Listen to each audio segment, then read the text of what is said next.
Okay, सो मैं 2 दिन से वीडियोज़ नहीं बना रहा हूँ। इट्स बिकॉज़ हमारे घर में कुछ हुआ है, सो उसी कारण से मैं बिज़ी था। अब मुझे समय मिल गया है वीडियो बनाने का एक। कल से मैं 2 वीडियोज़ बना सकूँगा। कल या फिर परसों कल या फिर परसों से 2 वीडियोज़ बना सकूँगा शायद। अब परसों भी कुछ हो सकता है, परसों के बाद देखते हैं। परसों के बाद तो डेफ़िनेटली मैं कर सकता हूँ, बट परसों तक मैं श्योर नहीं हूँ, ठीक है? सो हाँ, आज तो मैं ये एक वीडियो बना के रख देता हूँ। तो इस वीडियो में मैंने कुछ देखा, रूट्स कुछ रूट्स के बारे में बात करूँगा। अब ये किसके रूट्स हैं? ये एक्चुअली में हमारे इंडियन मांगा, कॉमिक, मानवा मानहुआ जो भी कह लो, जो कि एक्चुअली में अमेरिकन कॉमिक बोल सकते हो। अमेरिका में उसको अमेरिकन कॉमिक बोलते हैं, जापानीज़ में उसको मांगा बोलते हैं, फिर कोरियन में उसको मानहुआ बोलेंगे एंड मानवा बोलेंगे कोरियन में, फिर चाइनीज़ में उसका मानहुआ बोलेंगे। तो हाँ, अलग-अलग देशों के अलग-अलग नाम हैं, उनके अलग-अलग स्टाइल्स हैं। अब इंडियन वाला जो स्टाइल है वो एक्चुअली अमेरिकन कॉमिक से ही उठाया हुआ है। सो या अब तुम बोलोगे कि यार क्या ये कॉमिक्स जो हैं ये मानवा या फिर मांगा जैसे नहीं हो सकते? ऑफ कोर्स हो सकते हैं, बट इसके जो ओरिजिन हैं वो एक्चुअली में वेस्टर्न से ही उठाए गए हैं। सो अगर तुम कभी भी इंडियन मांगा बनाने की कोशिश करते हो तो वो एक्चुअली मतलब वो इंडियन नहीं रहेगा, ठीक है? वो जापानीज़ वालों का ही स्टाइल है। जापानीज़ वाले ही ऐसे करके लिखते हैं, ऐसे करके बनाते हैं। वो हमारा स्टाइल नहीं है। हम लोग का जो स्टाइल था वो अभी भी है, अभी भी ये जो कॉमिक्स है ये बनते आ रहे हैं। इन कॉमिक्स का नाम राज कॉमिक्स है, ठीक है?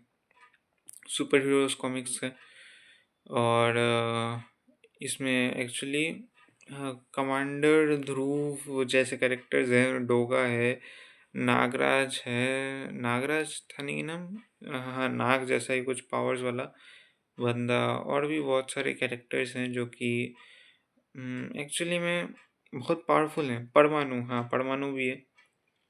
मैंने इनके बारे में नहीं पढ़ा है, ठीक है? मुझे इनकी बैक स्टोरी, इनकी सुपर हीरो की जो स्टोरीज़ है वो सब नहीं पता। बट मुझे ये ज़रूर पता है कि ये कैरेक्टर्स होते हैं, ठीक है? ये कैरेक्टर्स होते हैं और इनके अलग-अलग कॉमिक्स भी हैं, अलग-अलग स्टोरी लाइन्स भी हैं। सो मुझे इतना कुछ ही पता है, मुझे ज़्यादा कुछ नहीं पता। मैंने इनके कॉमिक्स जो है वो पढ़े नहीं हैं, मैंने इनके कॉमिक्स पढ़े नहीं हैं।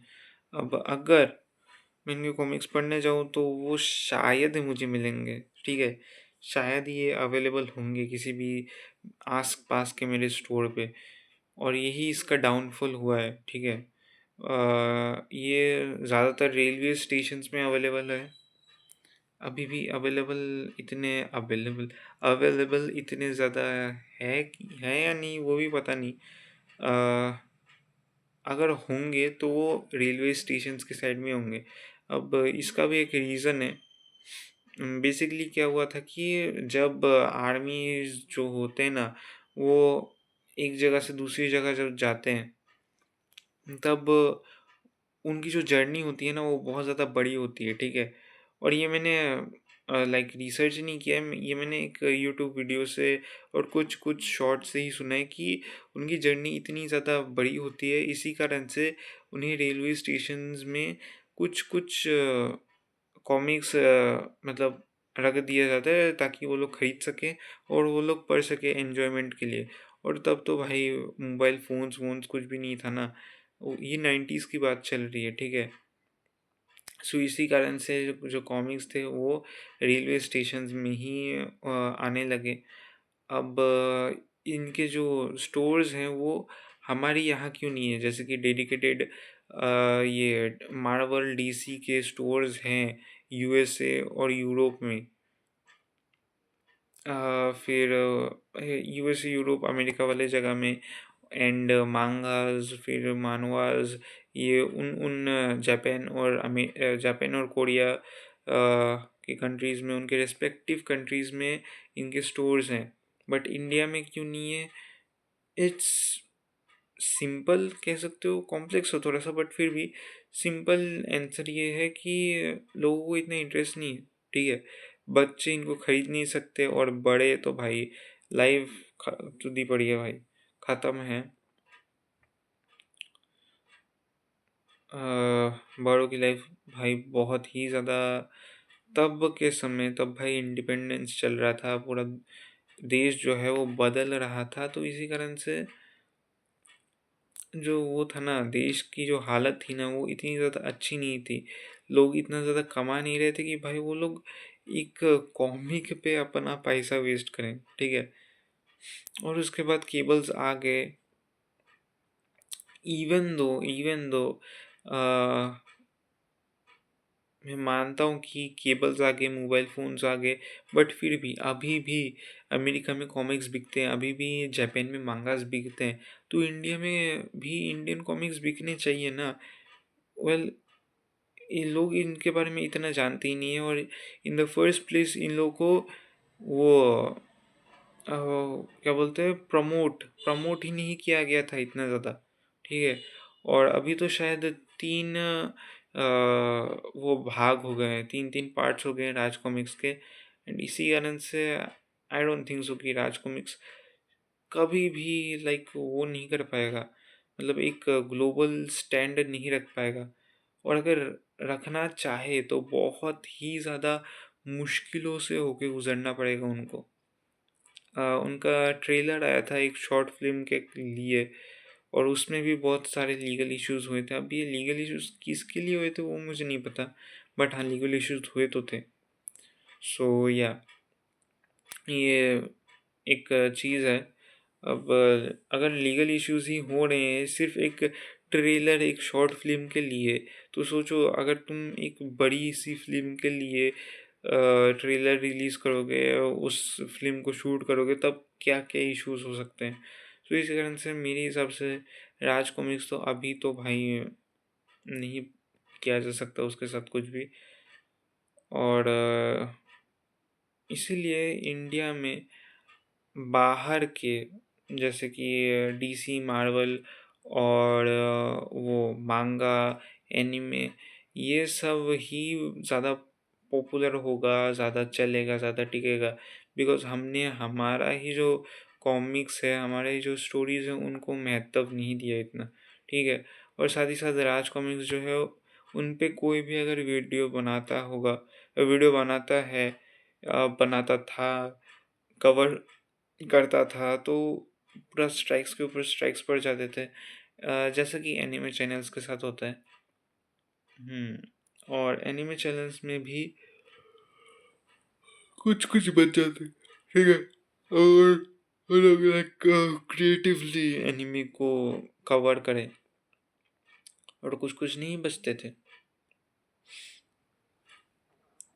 कुछ कुछ नहीं बचते थे। एंड एनिमेज लाइक जापान जो है वो एनिमे की जो पॉलिसीज़ को रखता है ना, एनिमे प्राइवेट एक्सक्लूसिव होना चाहिए। सो वैसा अगर कोई देश करेगा तो भाई ये ज़रूरी है कि हाँ, वो लोग कॉपीराइट के लिए थोड़ा सा तो स्ट्रिक्ट रहें, तो मैं जापान के बात को समझ सकता हूँ।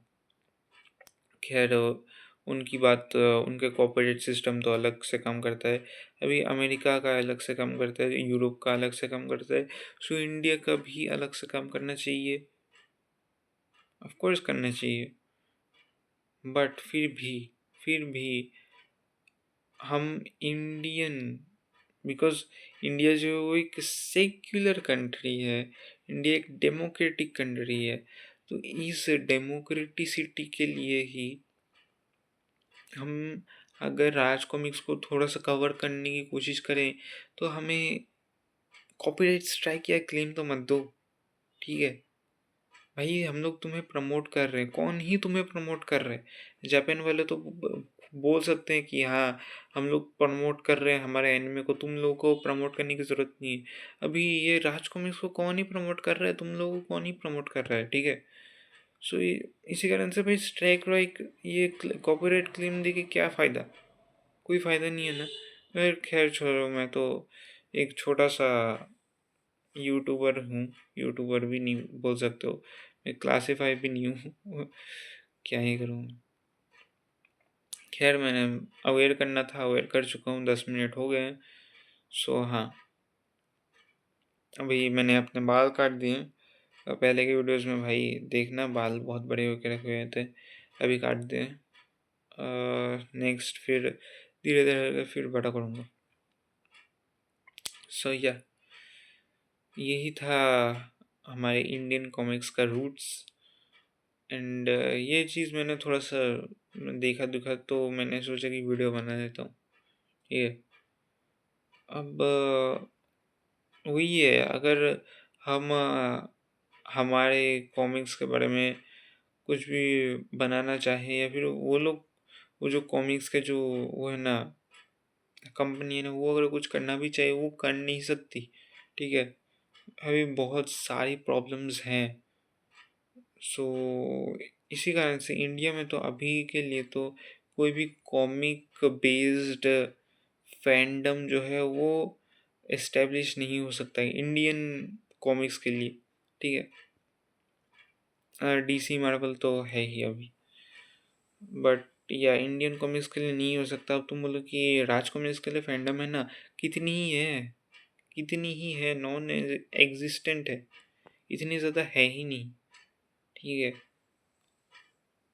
और अगर होती भी होती भी तो तुम्हें फिल्म्स बनाने पड़ेंगे, सीरीज बनानी पड़ेगी, जिसके लिए तुम्हें पैसा चाहिए, साथ ही साथ कोई लीगल इश्यूज ना हो, जो कि दिख ही रहा है कि इन लोगों में हो रहा है, ठीक है। सो या नियर फ्यूचर में तो कुछ होने से रहा, इतना कुछ होगा नहीं, एक्सपेक्ट भी मत करो। बट या अगर इसके बाद 20-30 साल बाद अगर कुछ हो सकता है तो तब होगा, बट अभी तो नहीं, ठीक है। सो या इतना ही करना था मुझे, इतना ही बोलना था। मिलते नेक्स्ट वीडियो में, तब तक के लिए सी या।